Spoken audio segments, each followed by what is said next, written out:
Yes, guys, and welcome along to another episode of the Ghostoul Podcast. Today we have a lady that is returning for her second interview. She must be crazy to spend another hour with Mickey. But anyway, we thank her so much. So we have the awesome, the talented Penny Griffiths Morgan. Are you sure you booked the right person? I hope so. Thank you so much for that lovely intro, Mickey. That's all right. You deserve it. So. Oh, pressure. You didn't add very sweaty and slightly melting to that. I think we're all on that level at the moment. I think it's been an awful. People moan about the weather, but I think it's gone a bit too far at the moment.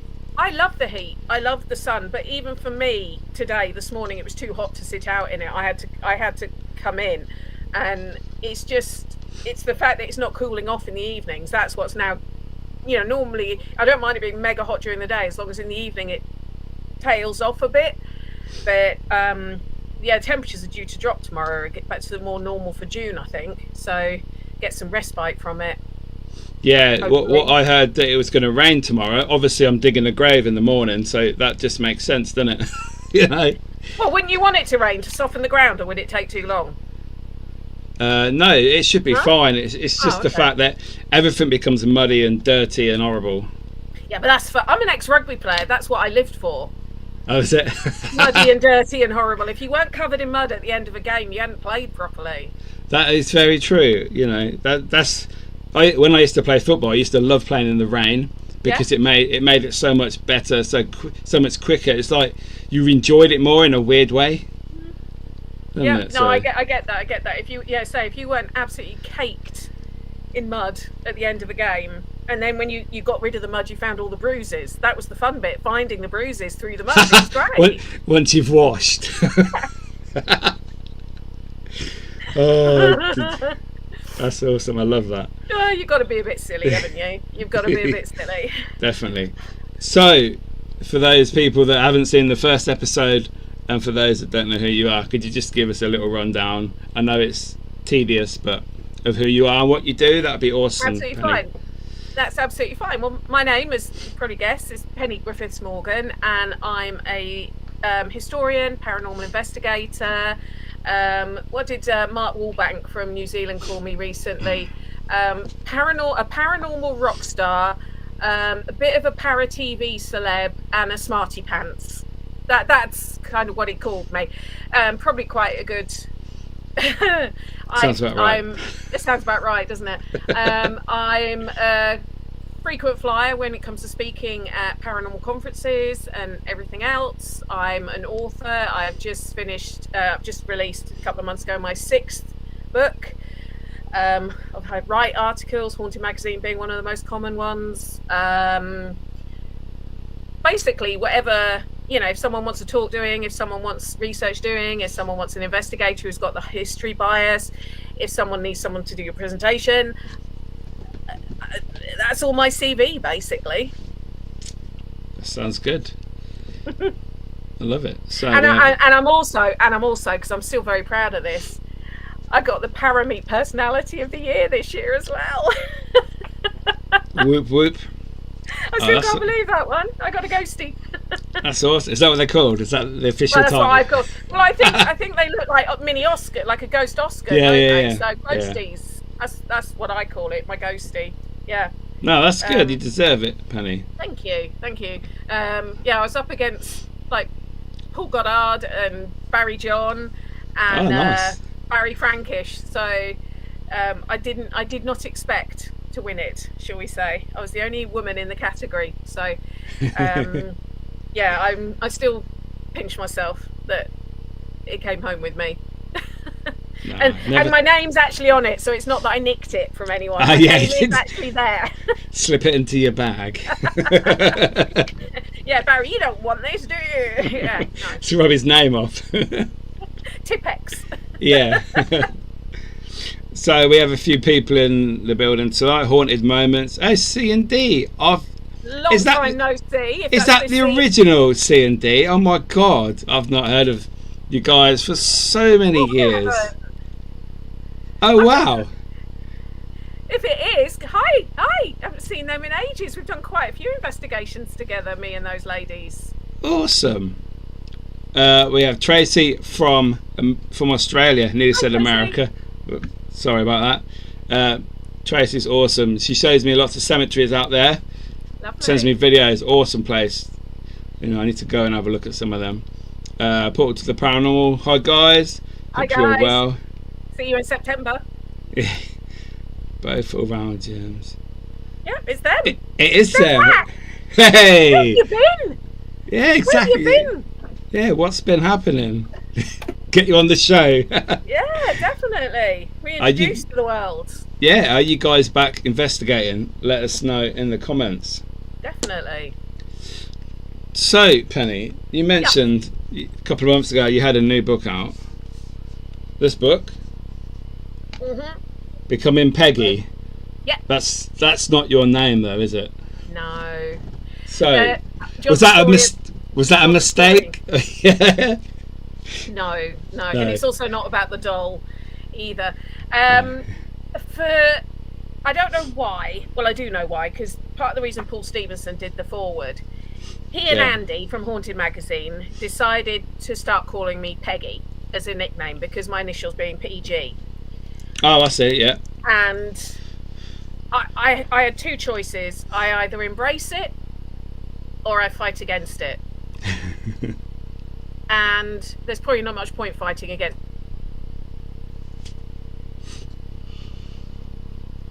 Oh, where's Penny gone? Can you hear me? Oh, there you go. I can hear you now. Yeah.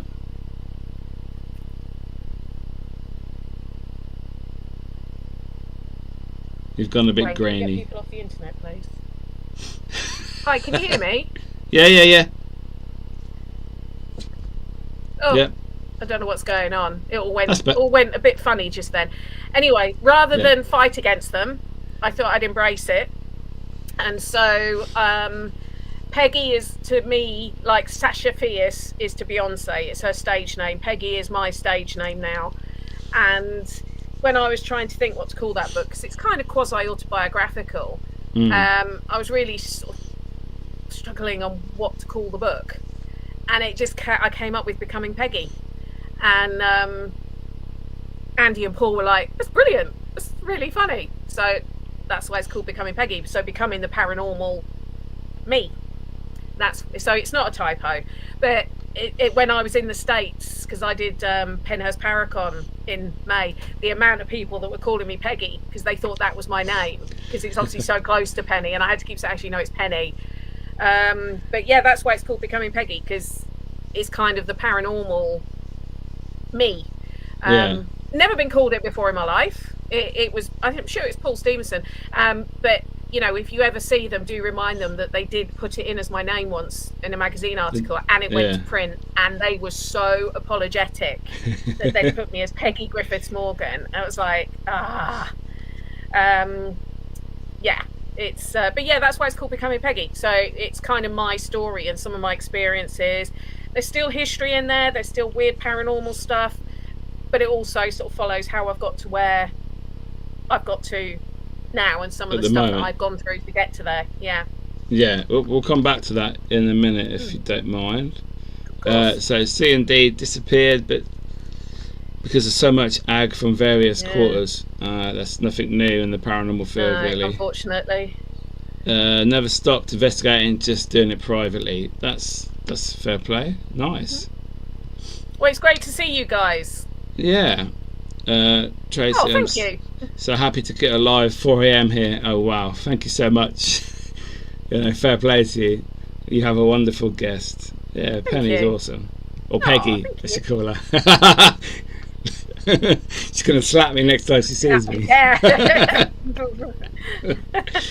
So going back to the book, what made you want to write it in the style you have, like a semi autobiography, or what was the angle? It was kind of requested, right? Because my first book, My Haunted History, a lot of people thought that would be more the autobiographical one, and I sort of thought, well, who's going to want to buy a book that's about me for my first ever book when nobody has a clue who I am? And I felt quite awkward, believe it or not, talking about myself, my my personal stuff. Yeah. And so many people have said to me, we want to know what made you you. What things have influenced you up to the point where we all started to get to know you? And I was thinking about what book to write next. And I just thought, you know what, I'm going to have a go at this and see if it's got any legs with it. And once I started, I thought, yeah, I can make this fit my normal form, i.e. history and the paranormal, but also to put some personal stuff into it as well that a lot of people wouldn't know about me. It's not that I'm embarrassed about it, or it's just never doesn't come up. And I just thought people might find that interesting, that even though I've only been doing like the investigating side for sort of, well, about 15 years now, I've had stuff happen to me all my life. I just never knew that you could look into it. And that was why I say it was pretty much people saying to me they wanted to learn more about me. And I thought, okay, well, you asked. There we go. Yeah, knock yourself out. Yeah. And if, you know, and I probably did hold back a little bit with some personal stuff, but, you know, but there's a whole chapter in there called Grief, which is about when I lost my sister when I was 22. And when I first wrote it, I sent the chapter off to a friend of mine to read through. And she just came back and she said, you need to go deeper. You're being still holding too much back. So I did put a lot more into it about how I felt, how it influenced me, what's happened to me because of it. So there is quite a lot of quite personal stuff. There's also my typical sarcasm in there, you know. Yeah, I've noticed that. I can't write without sarcasm. No, it's good. It's good. Like you're reading normally, and there's a little cheeky one there, and it's like, okay, that's Penny. I tend to find people say they read it in my voice. They actually hear my voice in their head as they're reading it. Yeah, that's good. Which is great. I that's my voice, and I put in the fact that I failed history A level but I still do work as a historian. Because I love history, was not very good at the academic history A level side, and I talk about that in there for anyone who's into history but maybe can't do the essays the way they want them and everything. You can still love history. In fact, I found out recently, a friend of mine, he's doing a history PhD.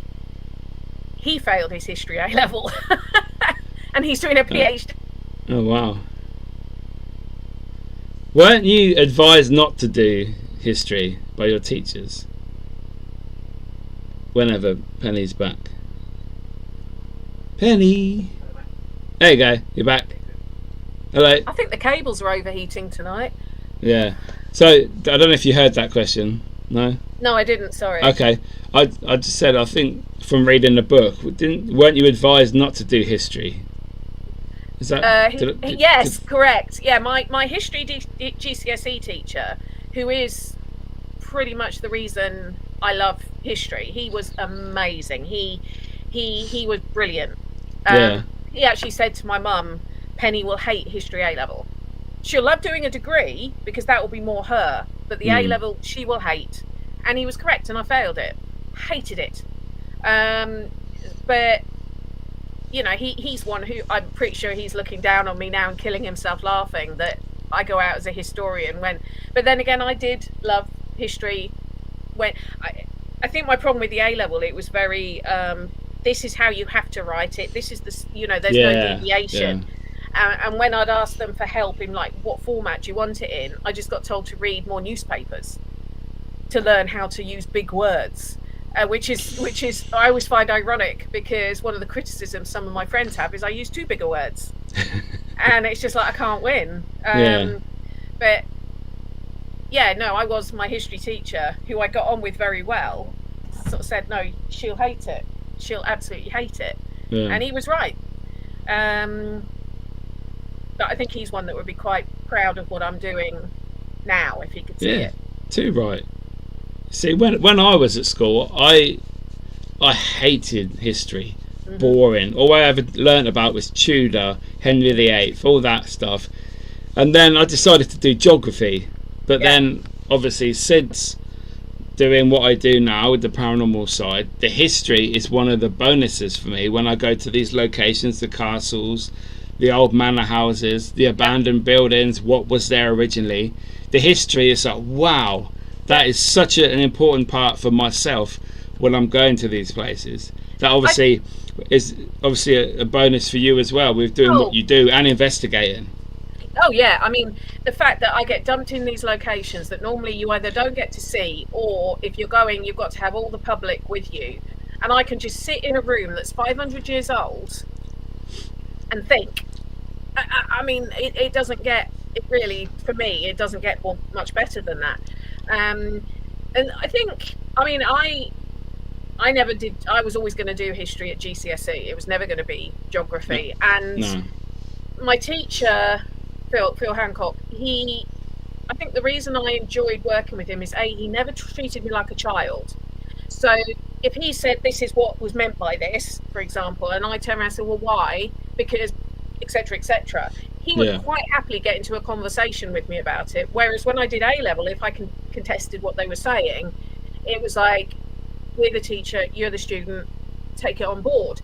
Whereas he would quite happily, after, you know, if the lesson ran into break and I wanted to talk a bit more about, I don't know, the history of medicine we were studying, he would sit with me for 20 minutes talking about it. There was never, but it was never talking down to me. It was always talking with me. And also, I think when you're talking about history, if you talk about it in 1853, such and such an act was passed, but if you can make it relevant to people, so, you know, if I'm talking about workhouses, which is one of my specialities, and people go, oh, they're really bad, they're this, they're that, and I'm like, no, they were the original welfare state. They were the welfare state. They didn't have computers then, so they couldn't check who was getting the money.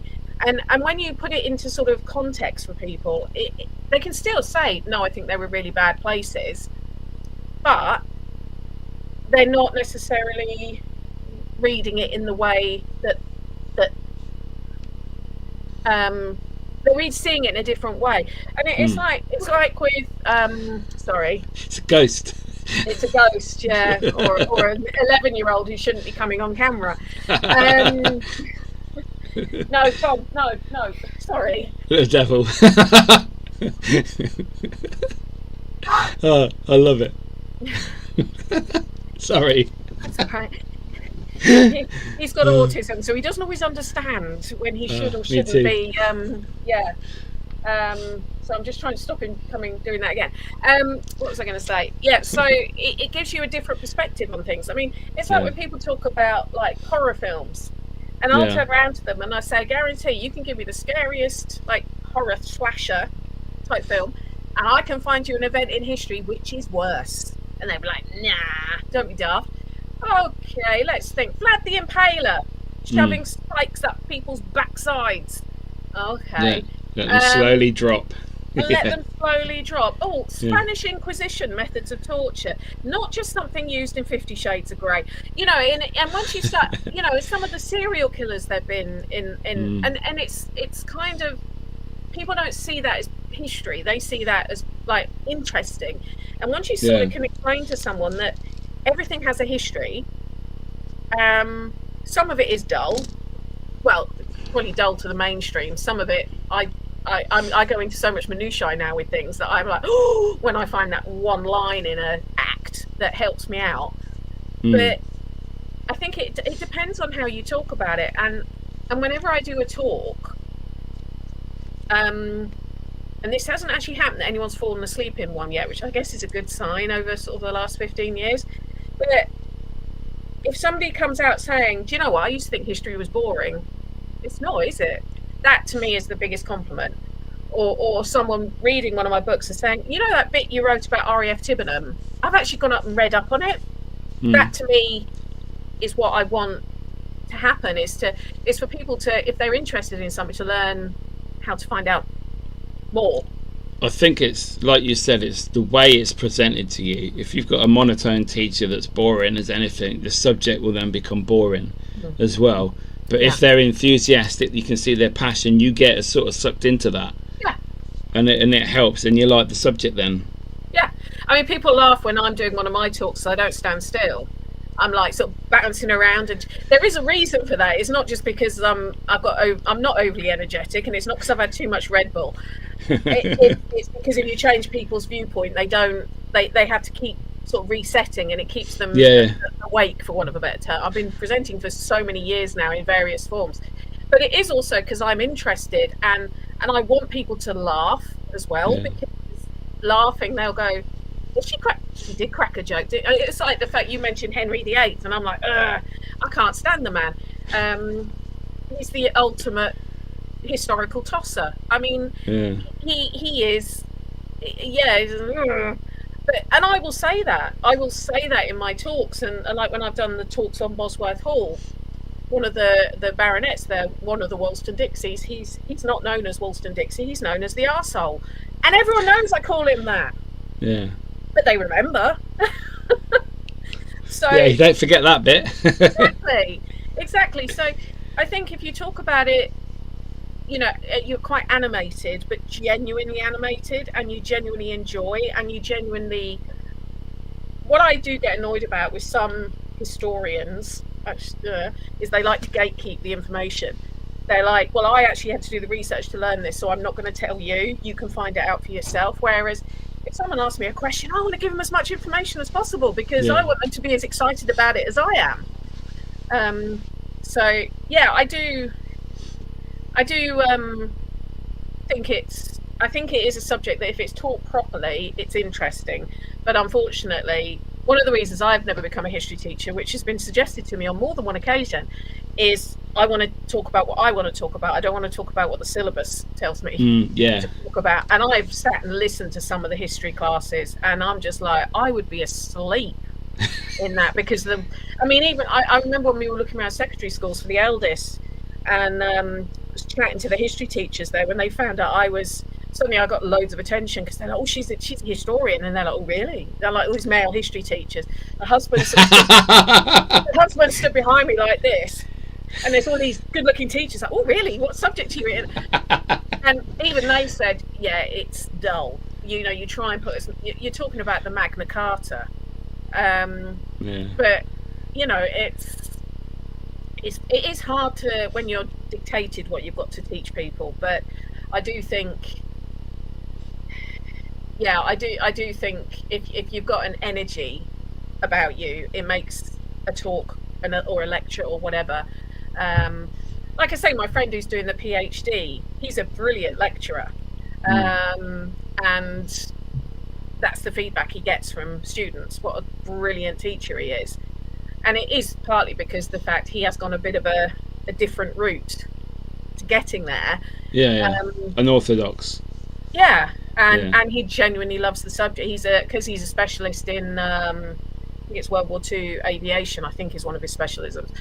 But so I think it's a shame when people say they think it's boring. I think maybe their experience of it has been boring, but come along to one of my talks and it's not boring. No, it's not. So what got you into doing the public speaking in the first place? Because it's not something that I've been offered a few of these like parameets and paracon things. I couldn't think of anything worse. I would be shitting myself. I would be nervous. The words wouldn't come out. I'd be sweating. I would be worried about what people are they judging me. So what makes it so easy for you, and what made you want to do it in the first place? Because I've been doing public speaking for 40 years, Mickey. Okay, then why is that? I discovered I was quite good at it when I was at school. Okay. I would have been 12, so I'm just over my age. And we had to do a talk in English. It had to be a 5-minute talk on a subject we were interested in. And at that time, we'd gone to an air show at Norwich Airport that weekend. And my dad had said, why don't you do it on World War I aircraft? Because we'd seen a few replicas flying around. And so I got some postcards of some World War I aircraft.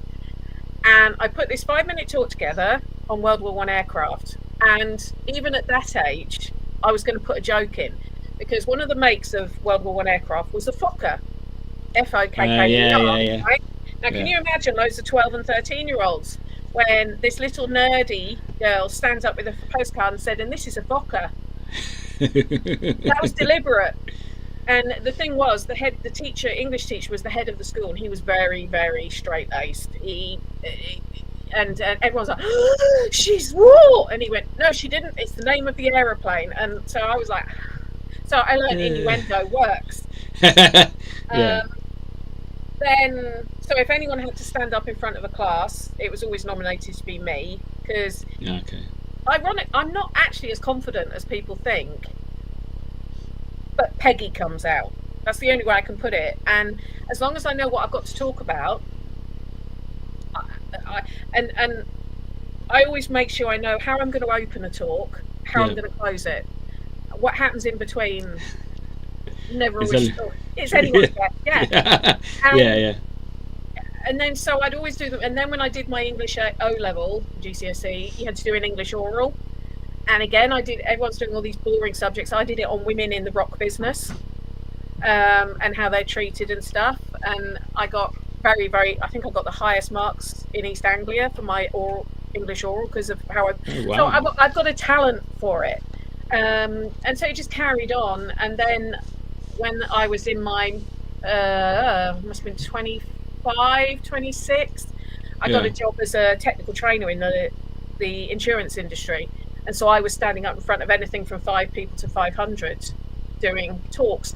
So I've always done it. I do get nervous every time. I have kind of a if people come and try and talk to me just before I'm due to go on, they'll get snapped at, because I'm kind of getting in the zone. It's very similar to like musicians and stuff. Before they go on stage, you don't talk, because I'm like running through my opening lines, running through what I'm going to do, running through my slides in my head, and all of that.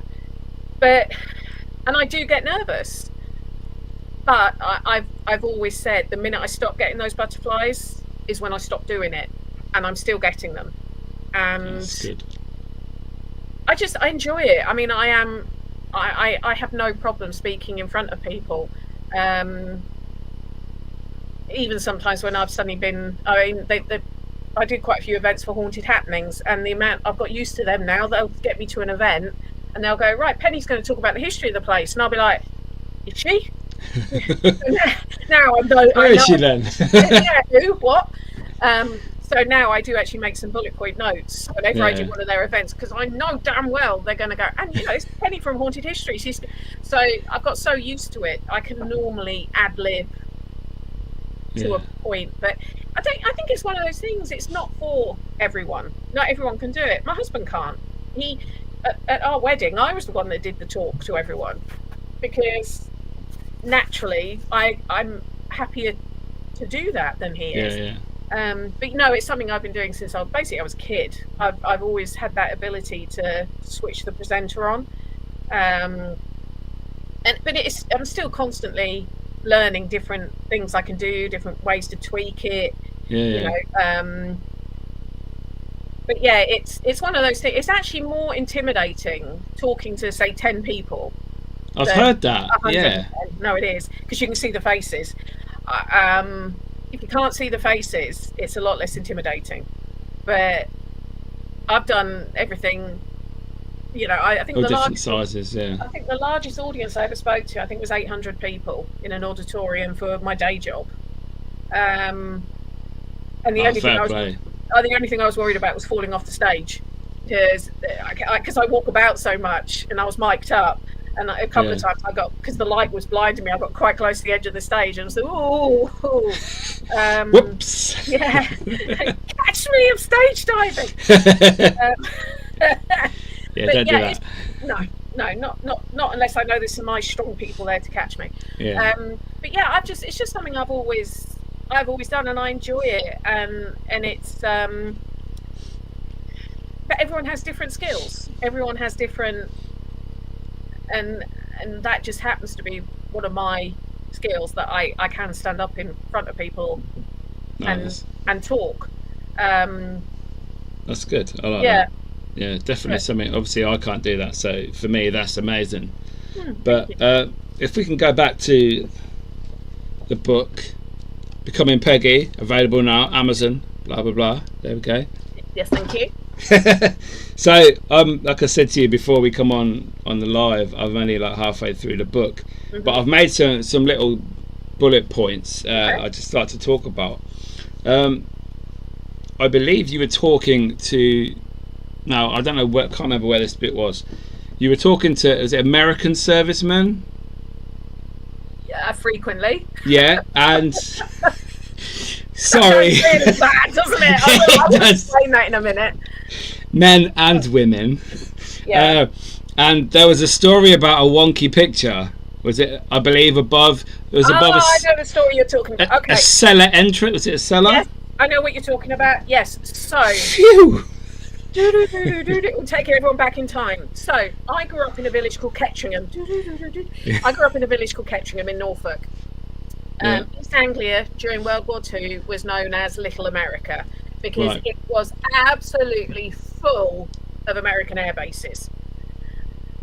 The Ketteringham, there's a big hall that actually from I can't remember what date in the 60s, from 1960 something until about 1990 something, it was actually Lotus Formula One headquarters.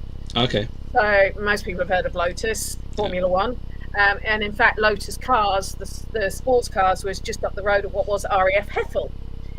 Anyway, there was, now, and I can't remember the exact year this was, it's probably in the book, but there would have been loads of military based in that village during World War II because Ketteringham was the headquarters for the 2nd Air Division, and the 2nd Air Division was part of the 8th Bombardment Group, who had various airfields under their command. So you had, I've written about RAF Tibenham in previous books. I've mentioned RAF Hethel. You've got RAF Old Buckingham. Yeah. I can't remember. They're listed in the book, the different airfields that they had under them. Yeah, this is the 25th of May 1987 this happened. Thank you. Thank you for checking that. Right. So I would have been 13. Yeah. And so you've got all these awesome World War II former veterans, American veterans, have all come back for this, and they would have gone into Norwich and had a meal, and then some of them came back, and normally the hall was very locked down because it was very top secret what Lotus were doing in there. But they opened it up for the anniversary, and I was chatting to, I mean, you know, Americans love an English accent. Bless them. Especially they love 2 young girls, because I would have been 13 and my sister would have been 10, who are asking them questions about the war, and they would be chatting away to us. They were all wandering about in the village. They still had their flying jackets on. It really was so cool. And I was chatting to one of them, and I just happened to say, oh, was it haunted? And he told me about that none of them like going down into the cellars because, and there was this picture that they kept straightening, and as soon as they'd come back up, it was wonky again, and it wasn't the stairs moving it. They tried all of that, but something didn't want this picture straight. It kept putting it. A Norfolk phrase is on the her, means like wonky. And he said nobody liked going down into the cellars because they felt it. There was bad energies down there. But it's a weird one because I knew that the hall had been used as like the 2nd Air Division HQ. What I also subsequently discovered is that day I was wandering around there with my sister, the actor Jimmy Stewart was there. Now I didn't know that at the time. I only found yes, I remember. 35 years later, but he was actually there for that visit, and it's just like, whoa! Anyone who didn't know, Jimmy Stewart was actually a pilot. He flew Liberators in World War II, and he was actually based for the first part of his flying career at RAF Tibenham, which I've written about quite extensively in A Haunted Experiment.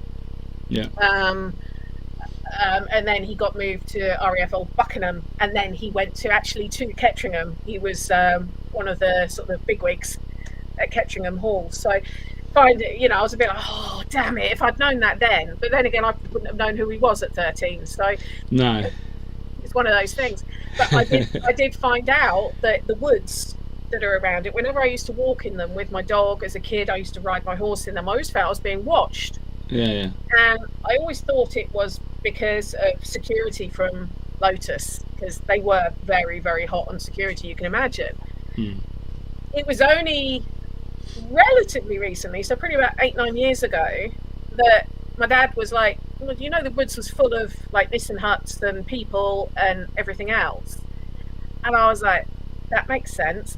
And then I don't know if you're going to ask me about this or if you've read it yet, but I was walking the dog, my old dog, not the one I've got at the moment, through the woods, and I had Will, my eldest son, not the one you saw pop up behind me, the older one.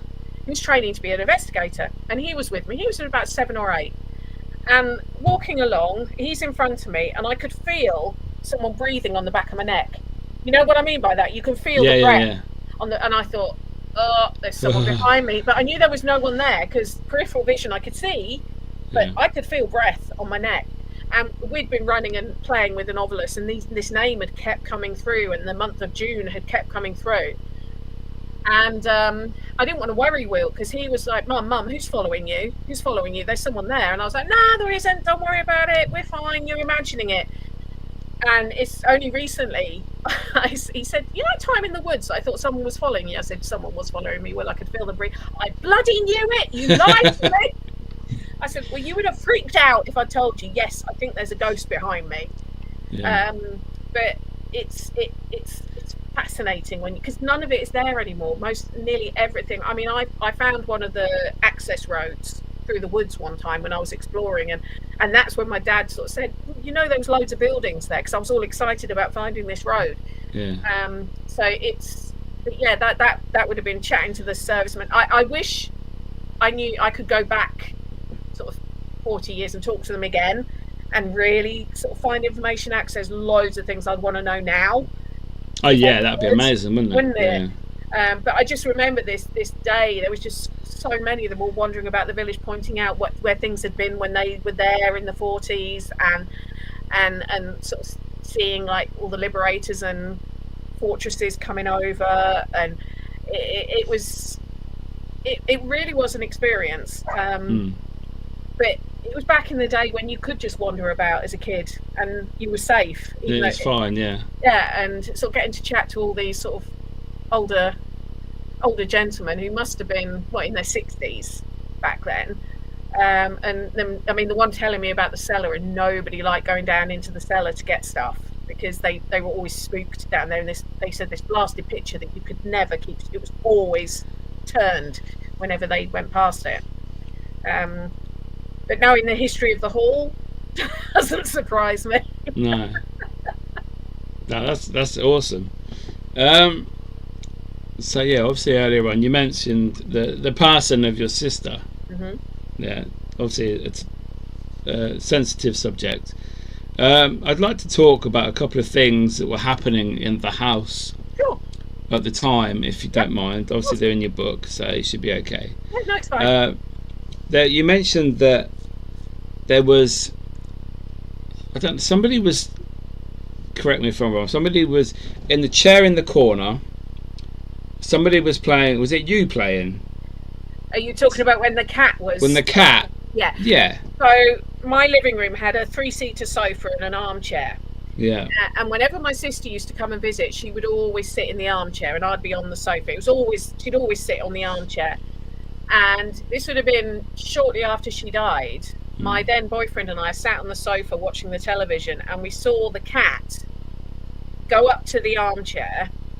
And I can't remember the order she did this in, but she did the figure of 8 thing around the legs that cats do, and then she jumped up on the arm and flexed and purred like someone was stroking her back. Yeah. And we sat and watched this. And as he said, your sister was the only one who ever used to sit in that chair.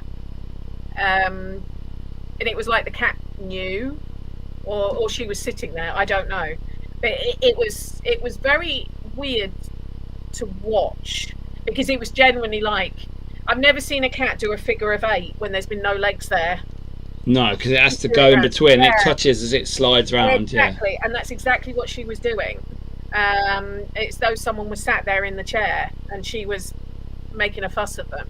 I say, my then boyfriend and I sat and watched it, happen. For me, that, how do you look at that? Do you look at that in, oh, it's just the cat doing, there's nothing there?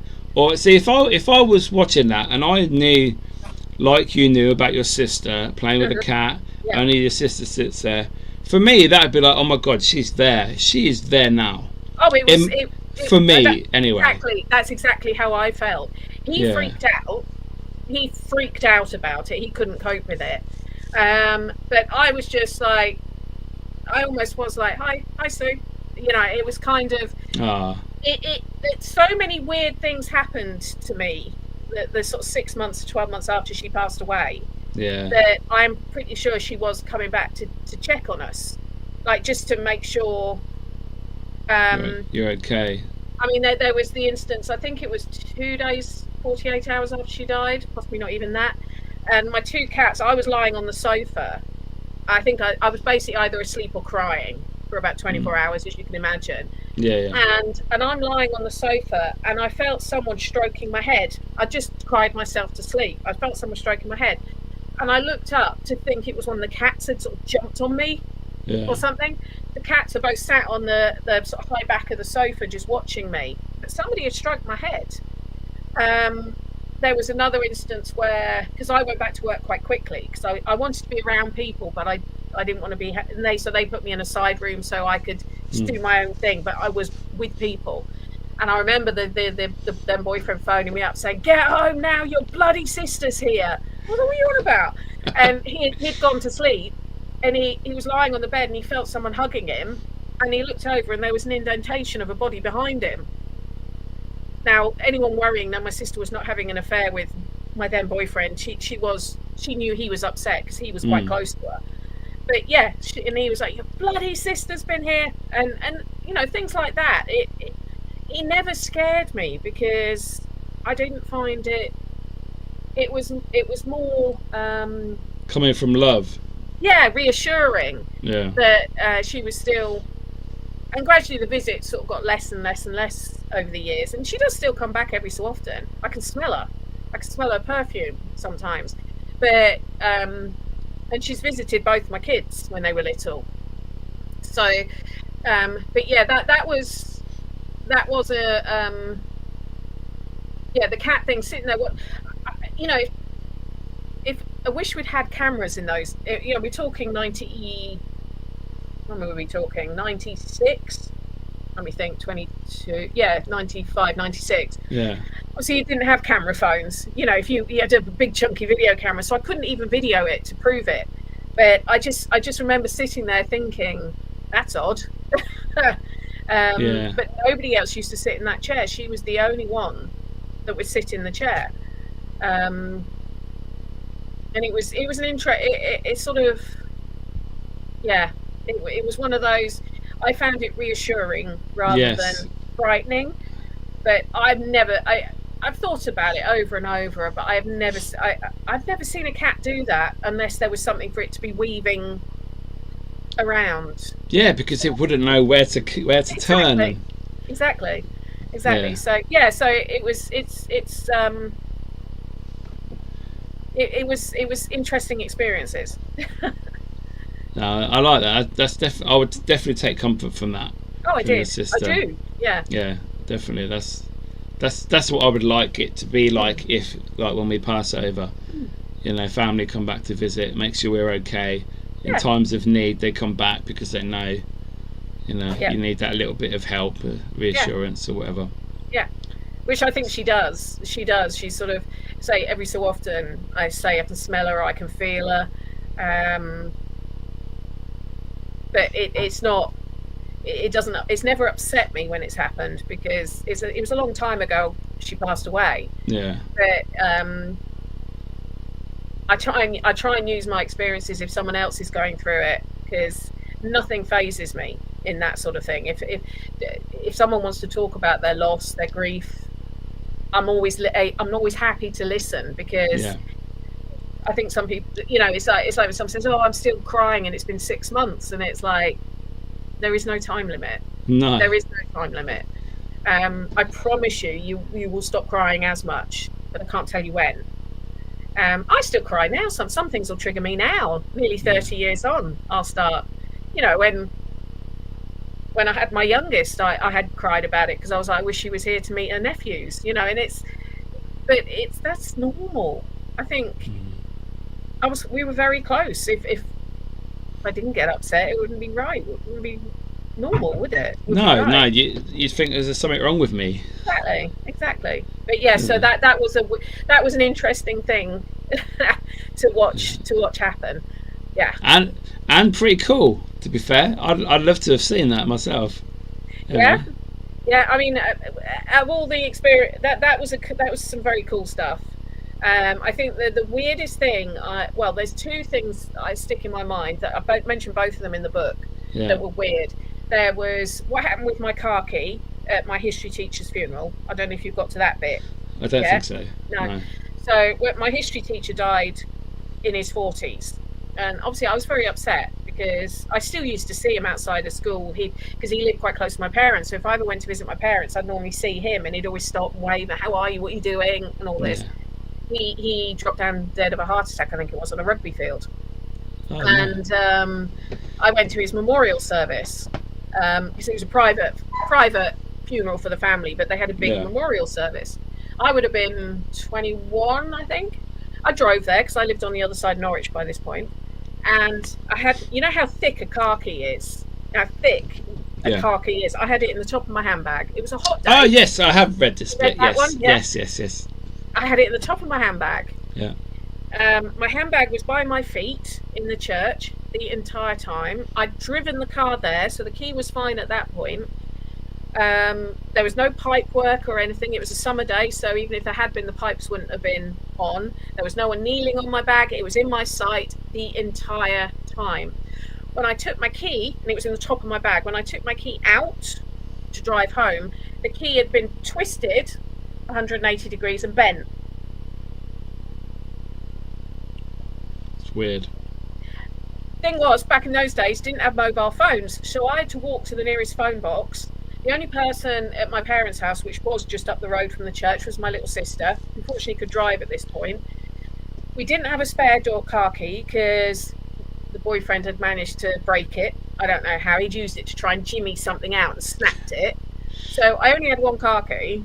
And so she drove over to where I was and drove me into the centre of Norwich as fast as possible to try and get me to a locksmith so I could try and get a new key cut so I could drive home. Yeah.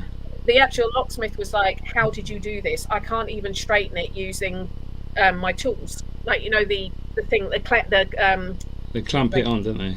Yeah, like the clamp that sits on vice. Yeah. That's it. He couldn't even, he struggled. He had to snap it and then straighten it and try and cut it from those two pieces. He's like, "How did you do this?" I don't know. It just happened. My dad, who's a mechanical engineer, degree in mechanical engineering, he was like, "Oh, there's no such thing as paranormal." He took a load of old car keys and tried to replicate it. Couldn't. Anywhere near it. Still don't know how it happened. Oh, wow. I don't know whether it was either Phil Hancock playing a joke on me, thinking it would be funny. Yeah. A lot of these stories are in the new book, Tracy, that I'm talking about. Just that one. He either thought it would be funny, or he was trying to protect me from driving home, that if I had driven home after the funeral, something bad might have happened. Yeah. Or my only other thing is, I lost my sister about a year later. We had such a laugh, her trying to drive me as fast as possible into Norwich to get there before the shop shut. I don't think her and I had laughed that much ever. So was he knew that something was going to happen to her and he wanted me to have a fun memory? Yeah. I don't know. But that was a weird one. I've never been able to answer how that happened. And yeah, even the key cutter said, "I don't know how you did this because I can't straighten it with tools. You needed to heat it to twist it." Well, that's definitely paranormal in my eyes then, like you say. It does say the kind of thing that Phil Hancock would have done to tease me, to be honest. Like, ha ha ha, see how she copes with this. But I actually do wonder if it was either that I could have had an accident if I'd left, probably. he could almost see into the future, that what was going to happen, because he would talk my sister as well. He knew what was going to happen, and wanted us to have a good memory. I don't know, but that's one that always sticks in my mind as being, I can't explain it. And say, when your mechanical engineer degree, Brunel degree of a father, can't fathom it out either, kind of validates that it's paranormal. It may not have been a ghost, but it's not normal. It's paranormal. Yeah. Whatever happened, it wasn't you kneeling on it. No, there's no way it would have. Bent it maybe if I knelt on it, but twist it and bend it. No, their keys are quite thick, aren't they, for cars? Yeah. Well, that's a crazy story. So, do you have? If you could tell me one thing from this book, one chapter that you enjoyed the most, or one story that, if you could put on a poster or an advert for your book. I know I'm putting you on the spot here. I do apologise. My days. What would it be? Or you may have mentioned it already. That would be fine if that's the case. Because obviously you've got lots of stories as you were on your paranormal journey. Oh, I don't know. I really don't, because they all mean something. Whether you're talking about, me at 6 years old going into Stamford Hall and not liking it, and then finding out 40 years later there was a horrific murder committed there. Whether you're talking about the fact that when I had my eldest son in Chelmsford Hospital, which was the former workhouse, I saw a shadow coming out of the lift, and I also had my window that kept shutting itself with no one touching it. Whether you're talking about the key incident, whether you're talking about what happened to him, we talked about what happened to the mirror that my sister bought me just before she died. Oh, that's on my list. Oh, that is probably the weirdest one, when that launched itself across the room.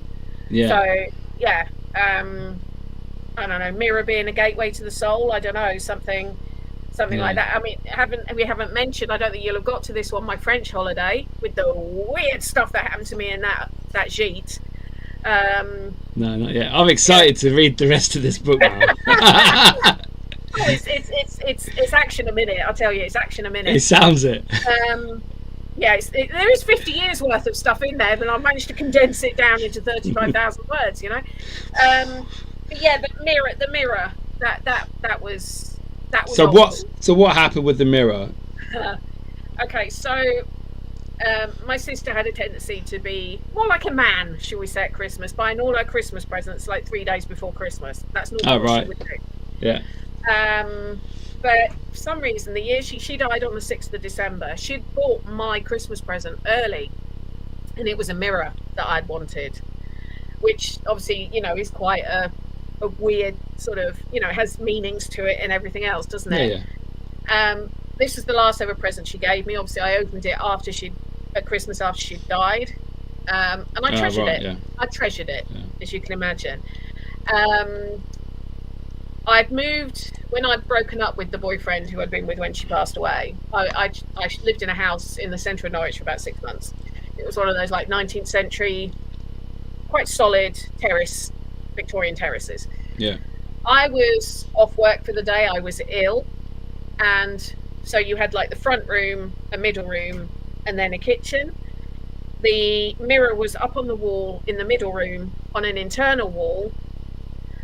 So, and it was properly fastened to the wall, not like a little nail. It was on a proper heavy duty screw. Anyway, I was sort of lying there, sort of half drifting, because I'd had an allergic reaction to something, so I was a bit like woozy, and I heard this almighty crash. I went running upstairs to the bedrooms and checked the front bedroom that my friend at the time had, because there was kids playing outside, and I was worried someone had kicked a football through a window. That's what it sounded like. Yeah, nothing's there. Very odd. And I come back downstairs, and I went into the middle room, and the mirror has come off the wall. I know I didn't do this with it, and it's on the other side of the room, propped up against the sofa that was there on the floor. And I'm like, did I move that when I was a bit woozy? Was that? And I'm checking my watch, because I knew I'd checked, because I I had a rash all over my face from this, and I knew I'd checked it in that mirror before I'd gone to lie down, and I'd noted the time, and there was less than 10 minutes had elapsed between the two, and I could account for those 10 minutes because I was awake. But the weirdest thing was, this mirror was hot to touch. It was hot. Wow. Not a scratch on it. And it's been launched across the room. So I was a bit like, okay, I don't know what's going on here. Anyway, when I left there, it all got packed away. And it wasn't until I moved into my first house about 2 years later, and I put the mirror up in the bathroom. This blasted thing kept being thrown off the wall. The amount of times I'd recover it from being on the floor, and this is an internal wall in a house, so there's no vibrations or anything like that. And it wasn't that the screw fell out the wall, it wasn't that the nail or screw or whatever it was fastened to was still in the wall. The mirror would launch itself off this wall. And then one time, whoever's been launching it, if it was my sister, I don't know, or something else that was in it, I don't know, it launched it, and I had a chair in there because I'd been decorating, and it hit the chair and smashed. But the amount of times this kamikaze mirror would be off the wall, in the bath, or propped up against the wall or something, I lost count. Even when I had a new boyfriend move in, he called it the kamikaze mirror because the amount of times he'd go in there and the mirror would be off the wall. But for some reason it never got broken until the time it fell and hit this wooden chair, and then it smashed. It was weird.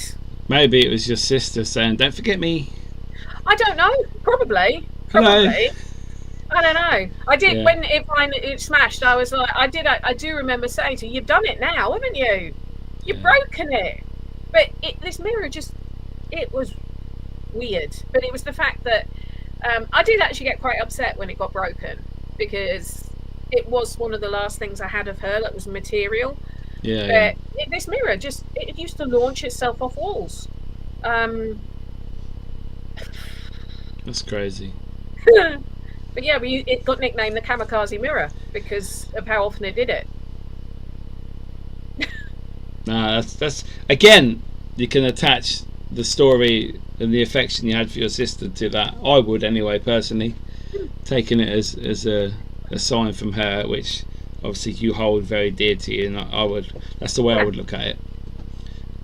Oh, I've always thought it was her doing it, but I like to caveat it. I don't know for sure, but it doesn't make sense to me. It wasn't falling off the wall; it would be launched off the wall. It was flying off the wall. And if this was a like an outside wall that had lorries going past or some kind of vibration, nothing like that.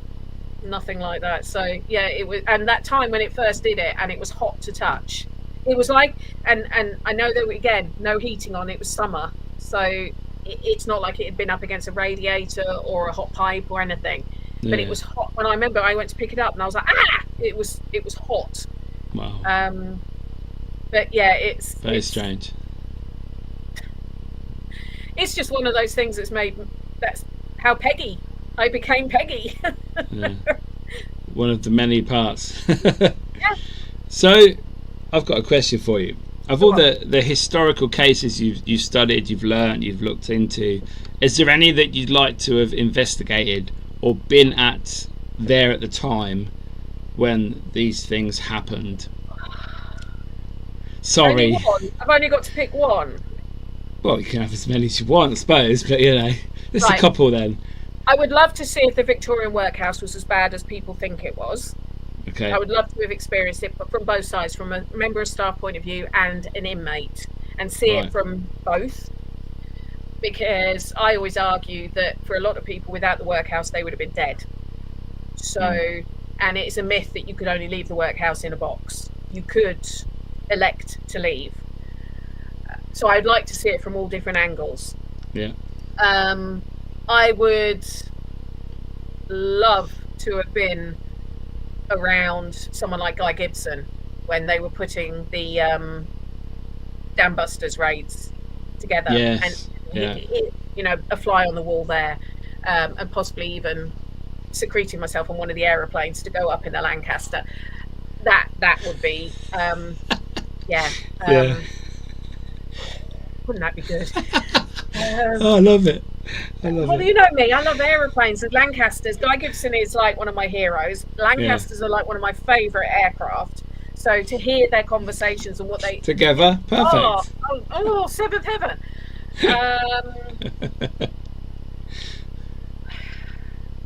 I mean, those are the two that really spring to mind. But when I'm studying the history, I do try and go back to that time, because one of the things I notice the most is people apply modern day values to historical events, and you can't do that. I think you have to. I mean, some things are just plain wrong. Like Hitler was plain wrong. You can't even say, oh well, you know, nobody really liked Jews or whatever. They all wanted them dead. You can't really say that, can you? He was a psycho. You know. Definitely. That's my technical term for him. But when you look at things like the workhouse, you look at things like conscription into the armed forces, when you look at the fact how women were treated, it wasn't that anyone was particularly cruel. That's what was expected. Just how it was. I know actually one other person I'd like to see is Bathory, Countess Bathory. I'd love to know if she really was a serial killer, or if history has painted her as one because she was a powerful woman. Okay. I'd love to go back in time. Whether I'd want to be 16th century and having to deal with it, I'm not sure. I think I'd like to be sort of more of a invisible fly on the wall and maybe as a ghost. Yeah, and then come back to the present time. Yeah, just to pop back, you know, have a look. Yeah. And then I'd love to know if she really was what history has said she was, 'cause I don't think she was. And I'd love to know for sure. But yeah, I do try and almost step back in time when I'm studying it. I do try and almost step back in time to try and think what they might have been thinking. Like, what would their life have been like? You know, socially, what would they have been experiencing? And but yeah, those would probably be my the workhouse one and Guy Gibson, just to see what it was like organising a mission. And the guy was only in his mid-20s. I want to know what that responsibility would have been like for him, like having that responsibility for all those men. Those were the ones that, they would spring to mind, unresearched, because I didn't know you were going to ask that. So those would be the ones that I would like to see a workhouse from different perspectives, like be there as an inmate, be there as a member of staff, and just observe. But yeah, I'd love to have gone somewhere like Scampton and seen what it really was like for someone like him, and what was it like on those aircrafts.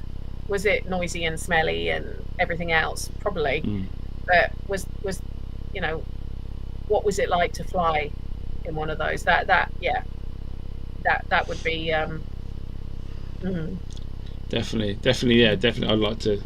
That would be very interesting. You could come back and write another book about it. I probably would.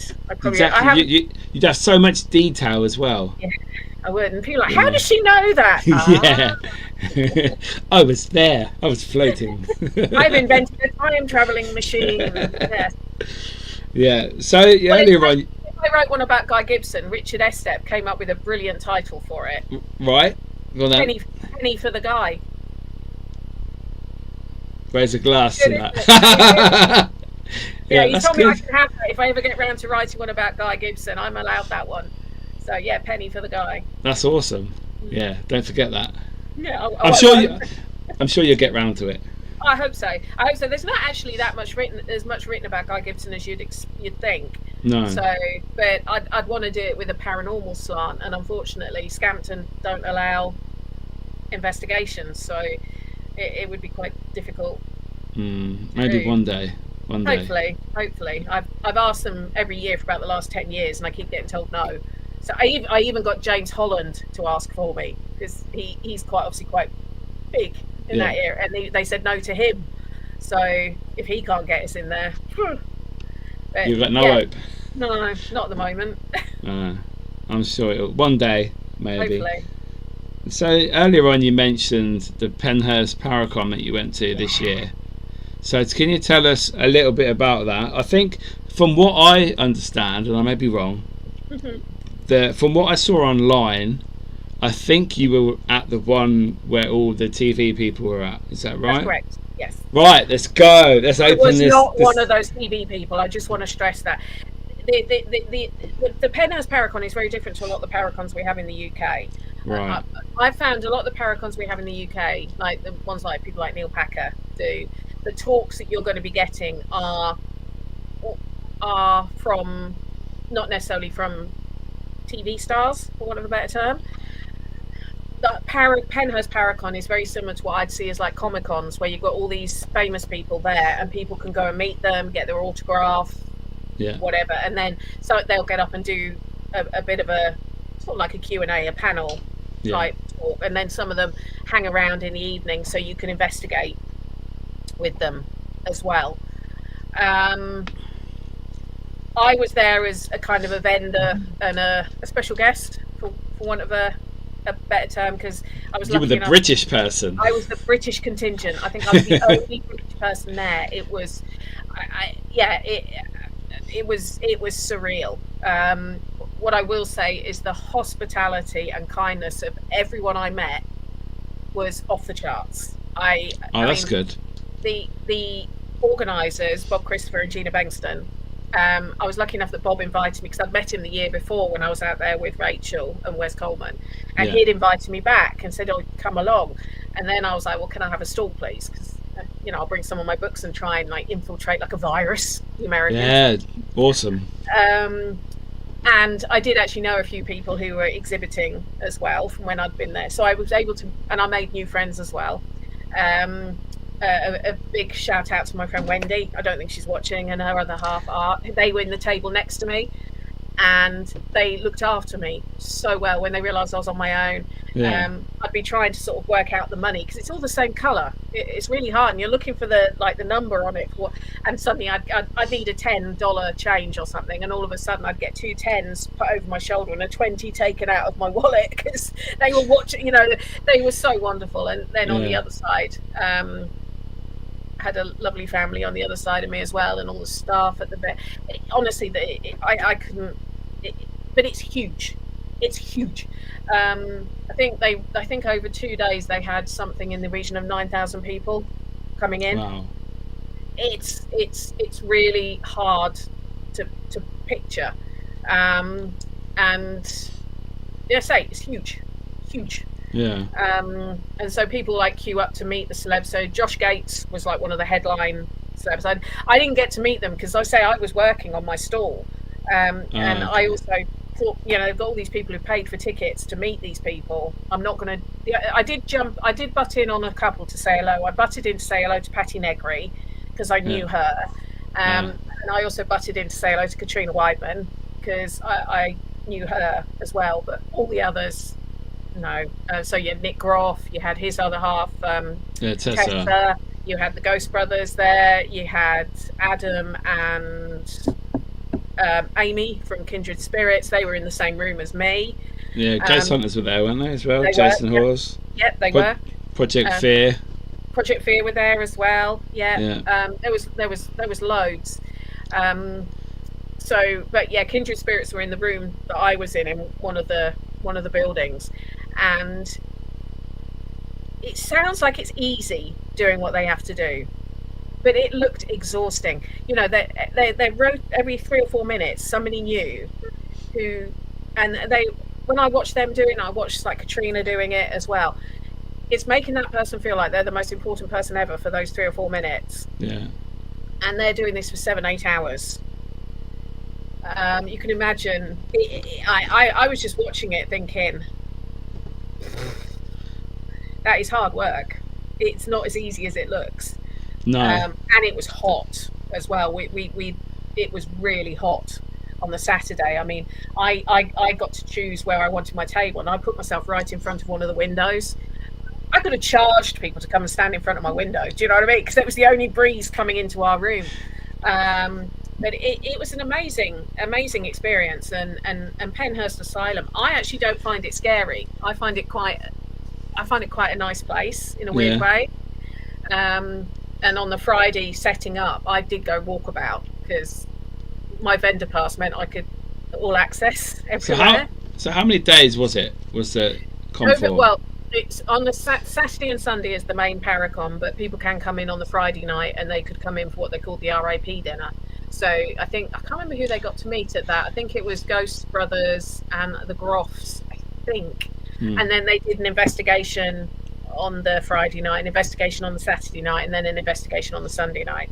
I didn't stay for the investigations. I had been invited to, but I was absolutely shattered. I only got in on the Thursday. I didn't sleep properly. Jet lag. I've never driven in America before, so I'm driving a completely alien car on the wrong side of the road, on roads I don't know, and I'm tired. I was on my own, and so I was like, no, I think I'm because I was there on the Friday. I got there at it was before 3 to set up, and then on the Saturday we was asked to be there for about 6:30 in the morning, because they wanted us to buy our tables by 8:30 so they could open at 9 for the VIP guests. So and I didn't finish until about 5:30 on the Saturday.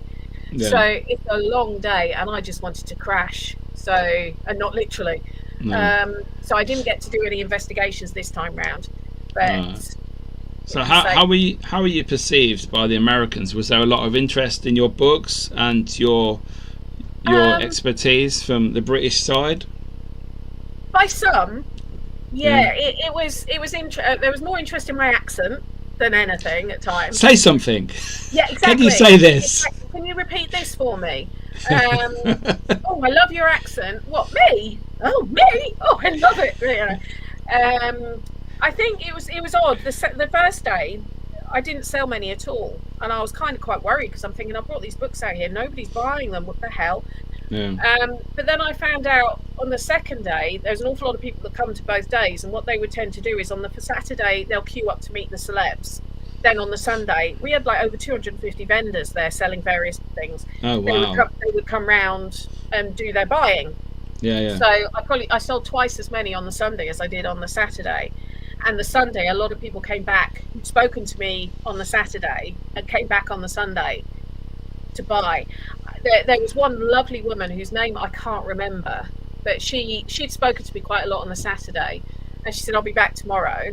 And I was like, okay, yeah, cool, yeah.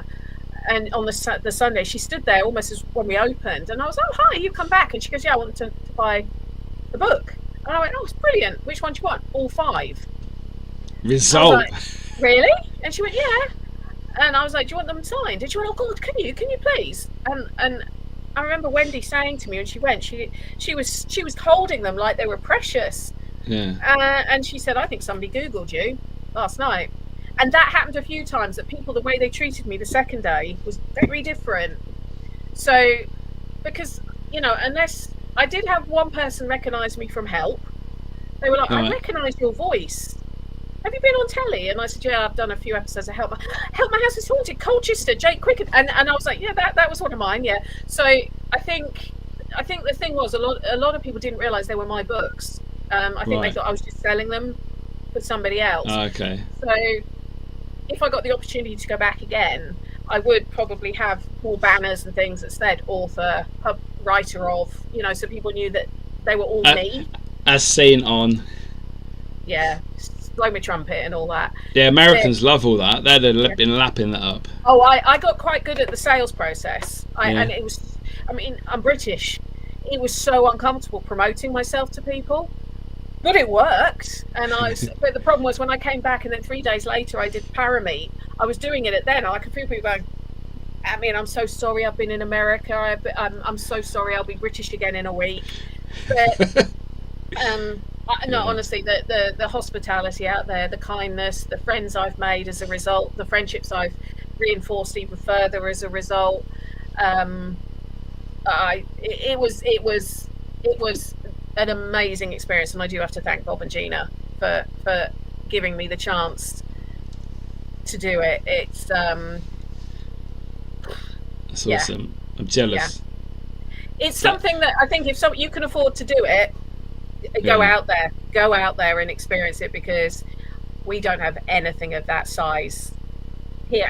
And also being in those premises basically for 3 days, I did feel quite at home in a way. I did feel quite at home there. I think I think the place likes me. So it's and like I say, I know Bob was laughing because I was saying I was chatting to so and so, and I was chatting. He said, "You know more people than I do," and I said, "It's because I'm on my own. I chat to people so that it sounds weird, but it means that I know I can go up to someone and say, "Excuse me, if I've got I need some help with something," and like I say, that the hospitality and kindness and friendliness was. I have met some people who are absolutely fascinating, who I will keep in touch with, which is, it's a win-win, isn't it? Yeah, amazing experience, and made some new friends. Well, that's all you want, really, and the fact that you're at that location where all these famous, let's not beat around the bush. We all used to watch, or still watch, the American ghost hunting shows, and they're all over there. So, they were basically all there apart from Ghost Adventures. Yes. That was basically all of them. So. Yeah, I was just. It was so busy though that I mean, there was a few people who, I'll introduce you to the Ghost Brothers. I'll introduce you to Ghost Hunters. But it was so busy, and I wasn't stopping either because there was a constant flow of people. Yeah. And at the end of the day, I wasn't just there to meet people. I was there to work. To work. One of a better term, also to promote myself. Network, whatever the term is, but it's, if you saw the queues of people, I must admit when I went to say goodbye to Katrina on the Sunday and she halted her line so that she could speak to me, I did feel quite powerful. I did, and I'm apologizing. I'm saying I'm so sorry, I'll only be a minute, and she's like, no, this is my good friend from the UK, I need to say goodbye to her, and I'm like, I'm so sorry.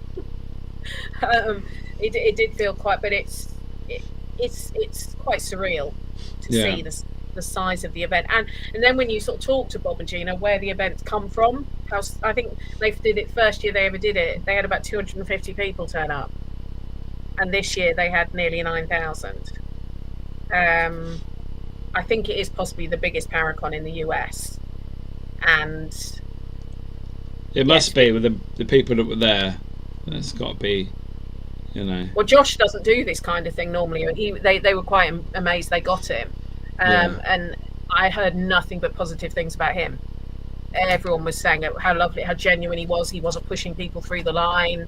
He was taking as much time as people wanted. He would, if someone wanted to FaceTime their kids at home, he was quite happy to do that. Nice. Yeah, that's good. He came across from all. I didn't meet him, because his queue on the Saturday, I think to begin with, it was 3 hours long. It was like Disney World. Wow. But everything I heard from him, people who were then coming through saying they'd met him, were like, "Oh, what's he like?" And oh my God, he's so nice. And staff who were working with him said what a lovely bloke he was, which is always nice to hear when you hear from everyone that someone who is very, very well known, is still friendly and appreciative of who've put him there in a way. Exactly. So, yeah. No, that's nice to hear that people are genuine from what we sort of figure out and from watching on the TV screens, etc. But no, it's an experience. It was, and it was just so lovely to get to spend time with people, make new friends, see if you like how the Americans do it. And also, I drove a car for 4 days, and on the wrong side of the road, on my own, and I didn't kill anyone. So where's the positive? Yeah. So that's awesome, Penny. So to finish, will there be any more books? I don't know. Do you think so? Do you think I should write some more? I think so, yeah. Because then I can get one. Read it very slowly. So the first book, My Haunted History, is undergoing a bit of a rewrite. There's going to be a new chapter being added to it. Right. Working on that one. I've also started planning out book number 7. So yes is the answer. I'm always coming up with an idea, and I actually have a list of ideas for books. Yeah. And so I tend to sort of, I almost like fate direct me which one I should write next. and the one I'm writing at the moment, it's going to be about 2 forts, and one's an American fort and one's a UK one, because one of the questions they did get asked a lot when I was in the States and the time before is, how do hauntings in the US compare to the UK? Now, I've only investigated a few locations in the US, but I thought if I could take a location, a similar, like a fort and a fort, and see if there's any similarities, and talk about the history of the two places. So that's the next one that I've just started mapping it out. So it's a while away, because it's quite a lot of research needs to be done, like historical research for the two places. Yes, so there are more coming. That's awesome. I'm not stopping yet. Don't stop. So have you got any events coming up, any locations that you will be attending to investigate at all? I'll be doing, I don't know if Portals are still in the chat room, but I'm doing Kelvin and Hatch with them in September. I'm not doing much this month or August. I'm away in your school holidays and all of that kind of thing. I say, you never know when I'm going to pop up. I've not actually got many Paracons booked for the rest of the year. That was deliberate, because I did so many last year. I kind of burnt myself out a wee bit, and I wanted to go back to research, because I want to write a new book. I want to get back to the research and stuff. So, thank you. That's always like, thank you. Did you pay her to say that, Mickey? No, I didn't. No? I'm poor. Oh, okay. Oh wow, yeah. Thank you so much. That's awesome. Well, I do have a podcast, obviously, called Haunted Histories, which people can. I really try and release once a month on that. But no, this year, all I would say is keep an eye on my Haunted Histories Facebook page. If something gets sort of booked in, because I've not got much booked in, but say that's deliberate, because I want to spend time. It's very difficult if I'm out doing events all the time, doing research for a book and all of that kind of thing. So I did decide this year I'd possibly do more research work than events, but I'm already getting booked for events now for 2026, so I'll be traveling a lot next year. So you're not at Shepton Mallet on the 19th this month then? Okay, I won't see you there then. No, sorry. Sorry. Well, we've got to sort something out to put on the internet at some point anyway, haven't we? I'll find you one day, Penny, don't worry. If you send me anything that's reasonably not too far away, I will be there with McKay too, and we can have some fun and film it. But deal? That's a shake on it. That's awesome. Yeah, and again, thank you so much, Penny, for coming on this evening. You've been awesome as ever. And for anyone that's just watching this for the first time, we have a part 1 a few months back. Go check that out on the podcast.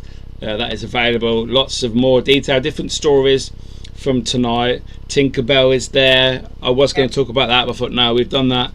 So that's in here as well. Tinkerbell is in there. Yeah, that's sort of your start. So if anyone wants to go and listen or learn about that, go over and watch the first episode. So thank you, Penny. I will see you in a bit. Thank you so much. Take care. Bye-bye. Wow, guys, Penny is awesome. Please go and Google her up, see what she's been on TV. Go and buy one of her books, or buy all the books. You know, they're awesome read, very easy to get into, and they have you hooked quite quickly. Like she said, she's got Haunted Histories, the podcast. Go check that out. Go check out the social media for those. And yes, you will not be disappointed, believe me. So thank you again for joining me this evening. Make sure you subscribe to the channel, share it with your friends, subscribe if you're not already, like everything, do all that social media stuff. This time next week we have another guest. We have Justin from the Paranormal Monkey podcast, so please come along, come and join us and see what really happens behind the microphone. But yes, guys, thank you so much. I'll see you next week.